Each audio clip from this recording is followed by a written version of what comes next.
too, though. I mean, that's a two-way street. Wait a minute. Was he sitting there waiting by the phone going, where's Kevin? Where's Kevin? Why hasn't Kevin reached out to I disagree with this right now. I disagree with this right now. Deion Sanders keeps exposing the Browns media. And every time the story seems ready to die, something happens that makes people question the entire narrative all over. What was supposed to be a simple conversation about a father supporting his son somehow turned into a debate about influence, favoritism, media bias, and the future of the Cleveland Browns. But now, after weeks of reactions, public comments, and growing scrutiny, many fans believe this situation revealed more about the Browns media than it did about Deion Sanders himself. Because if talking football is normal everywhere else, why was it suddenly treated like a scandal when Deion Sanders was involved? I assumed that he had talked to Deion at some point. I did not realize there was no reaching out.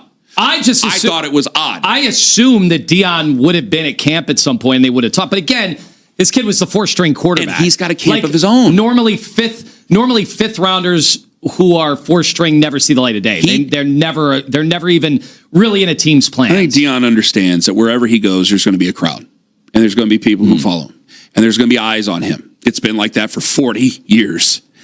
He also knows how to get a hold of Kevin Stefanski, too, though. I mean, that's a two-way street. Wait a minute. Was he sitting there waiting by the phone going, where's Kevin? Where's Kevin? Why hasn't Kevin reached out to him? Really? I disagree with this right now. I disagree with this right now. The controversy really accelerated during the Browns' offseason program in late May and early June of 2026. At the center of everything was Shedeur Sanders. The rookie quarterback arrived in Cleveland carrying one of the most recognizable names in football. Long before he ever threw an NFL pass, people already had strong opinions about him. Some believed he was overlooked during the draft. Others believed he was overhyped because of his famous father.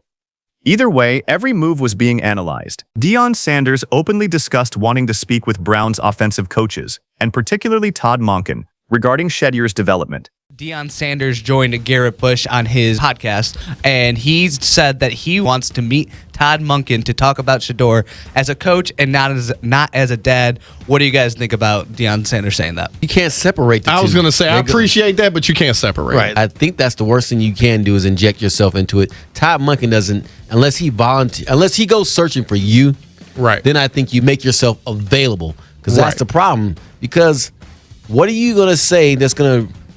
He's going to look at you from a biased standpoint regardless, because you are still, even though you're still from a coach, you're his dad.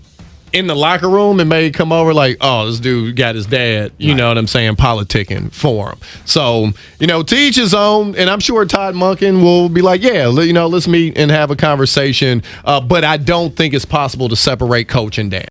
From Deion's perspective, the idea wasn't complicated. He repeatedly framed it as a football conversation. Not a father demanding anything. Not a parent trying to control a franchise. Simply a coach who has spent years developing quarterbacks, wanting to exchange ideas with another coach. For many football people, that sounded completely normal. As the debate continued to grow throughout the Browns community, something happened that completely changed the direction of the conversation. Because suddenly, people weren't just talking about Deion Sanders anymore. They were talking about consistency. The criticism aimed at Deion was based on one central argument. Some analysts claimed that a father becoming involved with his son's NFL situation could create distractions. Others suggested that any attempt to communicate with coaches might be viewed as pressure. On the surface, that argument sounded reasonable. Reports surfaced that Clemson head coach Dabo Swinney had visited Browns' activities and spent time around the organization. Nobody seemed shocked. Nobody appeared outraged. Nobody was warning that boundaries had been crossed. And that's when supporters of Dabo Swinney and Deshaun Watson share a championship history that helped transform Clemson football forever. Their relationship is well documented. Their bond extends far beyond the football field. Yet when Swinney visited, the reaction was largely positive. Many viewed it as football people discussing football. For supporters of Deion, the debate quickly shifted from whether Deion should talk to coaches to whether people were applying different standards based on who was involved. That argument gained momentum because Deion Sanders occupies a unique place in football.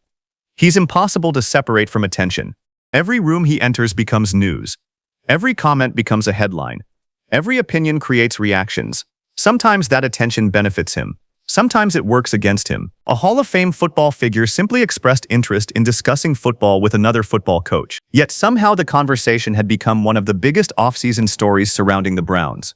That reality left many fans confused, especially those who watched football beyond Cleveland. College coaches communicate with NFL staffs constantly. Former coaches recommend players. Mentors share information. Relationships help organizations evaluate talent. By early June 2026, the conversation surrounding Shedeur Sanders had become impossible to separate from the media storm surrounding his name. Every practice report generated reactions. Every rep was analyzed. Every comment became fuel for new debates. But inside the Browns organization, the focus remained much simpler. Development, growth, competition, football. That contrast became increasingly noticeable. Outside the building, narratives were multiplying. Inside the building, coaches were evaluating quarterbacks. The difference couldn't have been clearer. For years, Deion Sanders has argued that people underestimate the work Shedeur puts into his craft. He has consistently pointed to preparation, leadership, and football intelligence as strengths that don't always appear in headlines. Whether people agreed or disagreed, one reality remained undeniable. At Jackson State, at Colorado, and now in the NFL, the expectations followed him everywhere. Most fifth-round quarterbacks enter the league with limited attention. Most spend months developing quietly. Most aren't discussed on national shows every week. Shedeur Sanders never had that luxury. The spotlight arrived before he did. And every mistake became bigger because of it. Supporters believed that created unfair evaluations. Critics believed it came with the territory. Either way, the scrutiny was relentless. What made the situation fascinating was how often conversations drifted away from football itself. Instead of discussing reads, mechanics, timing, and development, many debates focused on personalities. When Todd Monken addressed the subject publicly, many expected a cautious answer. Some expected him to avoid the topic entirely. Others anticipated a diplomatic response designed to end the discussion. Instead, Monken delivered something much simpler. Respect. He spoke positively about Deion Sanders. He acknowledged his accomplishments. And perhaps most importantly, he expressed genuine openness toward meeting him. That mattered, because it immediately challenged the idea that some major conflict existed behind the scenes. From Monken's perspective, there wasn't a controversy. There wasn't a battle. There wasn't tension. There was football, and football people talking football. The response shifted momentum. Suddenly, those predicting problems had to reconcile their concerns with the words coming directly from the Browns' head coach. Monken understood who Deion Sanders was. By June 2026, discussions surrounding Shedeur Sanders were slowly moving in that direction. The quarterback competition remained one of the most closely watched situations in the NFL. For Shedeur, the challenge was unique. He wasn't just competing against other quarterbacks. He was competing against expectations. Against narratives. Some people had already decided what he would become. Others had already decided what he wouldn't become. Neither group would determine his future. Only his performance could do that. The more Shedeur demonstrated those traits, the harder it became to reduce his story to headlines about his father. Because eventually, talent demands attention. Performance demands respect. Results demand recognition. And that's exactly what made this entire controversy so fascinating. What started as a simple football conversation became one of the most talked about Browns stories of the offseason. A Hall of Fame father wanted to discuss football. Critics saw controversy. Supporters saw a double standard. Todd Monken saw respect. And somewhere in the middle, Shedeur Sanders continued preparing for the biggest opportunity of his career. Now the spotlight shifts to the field, because eventually every debate reaches the same destination.